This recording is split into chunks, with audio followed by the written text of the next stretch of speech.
কোনো কাহিনী আছে, তো সেগুলো যদি আমাদের সাথে একটু শেয়ার করতেন। আচ্ছা, আমাদের একটা মজার ঘটনা যেটা আমি বলবো, তো তখন আমরা মেবি 6-7 পড়ি। তো আমরা যখন স্কুলে গিয়েছিলাম তখন এক আপু না, এক মানে ব্যাচমেটের গার্জিয়ান, মানে আপু টাইপের একটু ইয়াং টাইপের, উনি এসে জিজ্ঞাসা করতেছে তোমরা কি এক মায়ের পেটের জমজ নাকি। তো কোশ্চেনটা আমার কাছে খুব অদ্ভুত লাগলো, জমজ আবার এক মায়ের পেটের, এটা কেমন কোশ্চেন। এটা ছিল আমার কাছে স্মরণীয় ঘটনা। আমি একটা মজার ঘটনা শেয়ার করি, এটা হয়তো বা সবাই জানে না। আমি জানি না সবাই জানতে কি করবে। মাঝে মধ্যে যখন আমাদের দলের মিটিং হয়, অথবা ছোটবেলায় থাকতে যখন আমি এক্সাম দিতাম, দেখা যাচ্ছে মুগ্ধ হলো সায়েন্সে অনেক ভালো, ম্যাথে অনেক ভালো, আমি সমাজ অনেক ভালো, ইংলিশে ভালো।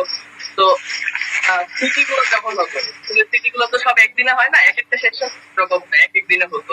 তা আমরা দুজনেই মাঝখান দিয়ে আলাদা আলাদা সেকশনেই ছিলাম।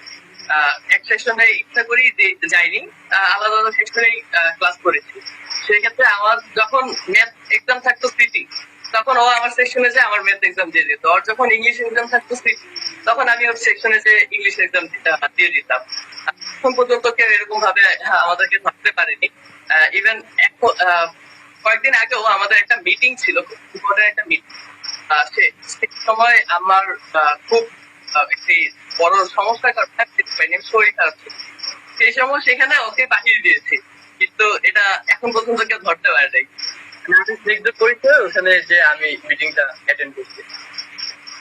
এটি হলো আমাদের মজার ঘটনা। হ্যাঁ, সত্যি খুব মজার। মানে একজনের পরীক্ষা যে আরেকজন দেয়া হয়েছে, টিচার কখনো বুঝতে পারেনি সেটা। না, ইভেন আমাদের ফ্রেন্ডরা যারা ছিল তারাও বুঝতো না, কারণ ছোট থেকে আমরা আরো একরকম ছিলাম। এখন না হয় চেহারা একটু আলাদা হয়েছে, কিন্তু ছোটবেলায় থাকতে আমরা একদম হুবহু একরকম ছিলাম। যারা ছোট